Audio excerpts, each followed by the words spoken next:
It appears that Elon Musk's stint as CEO of Twitter may be short-lived. While testifying in a Delaware court on Wednesday to defend the $56 billion pay package he received from Tesla in 2018, Elon Musk said that he expects to reduce his time at Twitter after, quote, the initial burst of activity needed post-acquisition to reorganize the company.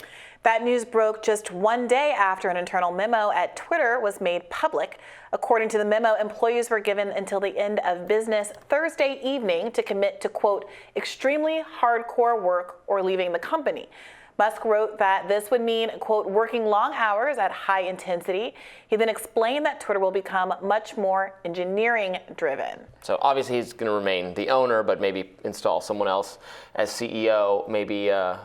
But what he really needs to do less is just tweet less. So I don't know if giving him more free time on his hands would actually be healthy for the platform. I mean, what do you think this is about? Is it because he has created such a poor working environment and has ruined the relationship between him and his employees so much that he's not able to do the job? Because I saw him, he was tweeting out pictures of him standing with two employees who he had fired prematurely and then rehired with his arms around them, kind of like, hey, I know I shouldn't admit to my mistakes. It seems like he's in a desperate situation where he's realized he actually needs somebody, and the single genius myth is just that, a myth, and he actually needs these employees to work for him.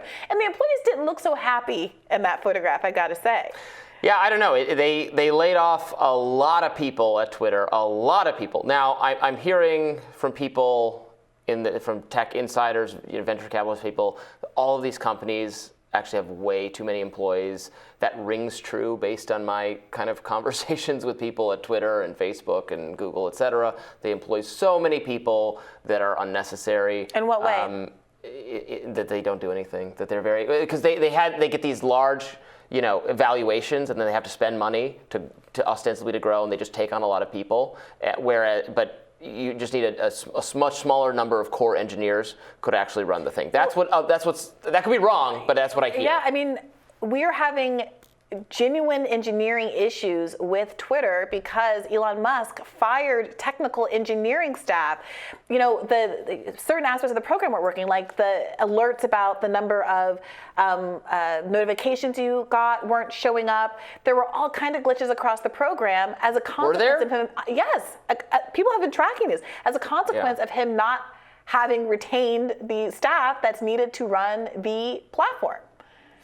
Yeah, so obviously he brought some people back. They let off too many people. I don't know. I wonder if, the climate there seems like it must just be horrible. Yes, and how do you rebound from something like that? Yeah, but also, the mainstream media is rooting for not just Elon's failure, but the failure of all social media companies always, because they have this kind of apocalyptic view of them. So you think that's true? There's a love-hate 100%. Relationship with Twitter, where I think people are genuinely upset. Hate, mostly hate. People like Deborah Messing. The hell site. They call it the hell site. But people like Deborah Messing are like, I'm going to leave Twitter. I hate Twitter because her livelihood doesn't depend on Twitter. I've noticed a shift in the tone of journalists and folks who are very online in the last week or so, where there's this kind of bittersweet irony about it, where it's like Twitter's never been better. Twitter's never been funnier. Everyone's really enjoying the platform because of all the jokes about Elon Musk, et cetera. But does that show he's done something right?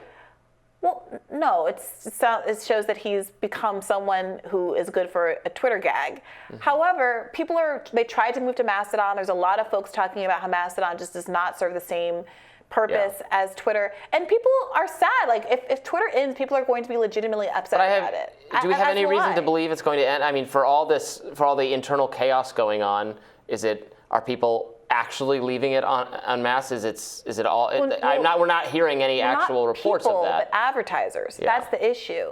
Elon Musk's erratic behavior and his statements about loosening content moderation spooked advertisers. And again, this is not an ideological fight. McDonald's and Skechers shoes and J. Crew or whatever, they just want to be able to push their product on you and not be worried that there's going to be some Nazi insignia underneath. That's perfectly legitimate. That's the way the TV and ads and stuff work. He lost a lot of money on advertisers, and so he's been tweeting, "Hey, Twitter uses up. The site has never been more popular."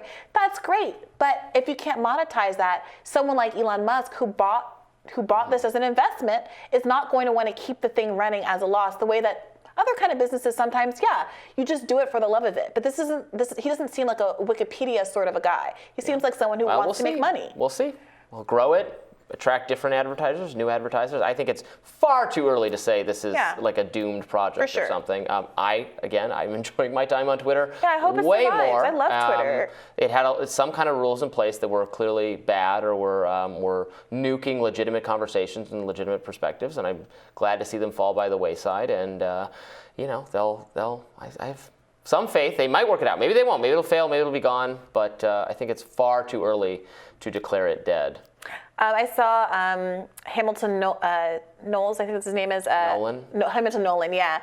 He had a sort of viral tweet about how the value of Twitter and the reason why so many establishment journalists don't like it is because it elevates the opinions of ordinary people who are not credentialed, et cetera, and puts them side by side with those of the credentialed. And I think Hamilton came up through kind of blogging culture. I think he worked for Gawker for some years, and he's a labor reporter. The labor implications of these letters and these public statements by Elon Musk are also something else we could get into. Well, I know he's being. Finish your point. Hamilton's point, I think, is really important because Elon has been characterizing some of the pushback that he's gotten as from elites. But honestly, there are a lot of journalists and people who are now in a position to have big opinions on Twitter who are not credentialed, who did get blue checks because they've been on the website hustling for a long time, got a certain amount of notoriety, et cetera. And he's in some ways just fundamentally misunderstanding what his own website is all about. On the labor front, there was news from the New York Times this morning. Several former SpaceX employees say they were fired for an open letter critical of Elon Musk, and they filed charges with labor regulators. I don't know, if you write an open letter torching your boss, you're going to get fired, right? Oh, no, I thought it was the other way around. I thought it was that Elon Musk has gotten in trouble for harassing people at Tesla, saying things that were clearly in violation of labor law on Twitter, even before he owned it, that he had to apologize for and pay money for. So, like, his lawyer should be telling him not to tweet. You can't tweet, I'm going to fire you unless you work, horrendous work conditions. I basically signed up for abuse or I'm going to fire you. You can't do that as a boss, and he has to realize that. He doesn't get to just be a Twitter guy anymore like the rest of us. He gave up that privilege when he decided to buy the platform. All right, well, that's all we have for you today. Be sure to like, share, and subscribe so you never miss any content. And for those of you who prefer to listen while on the go, like I do, we are available anywhere you listen to podcasts. All righty, see you later. Bye-bye.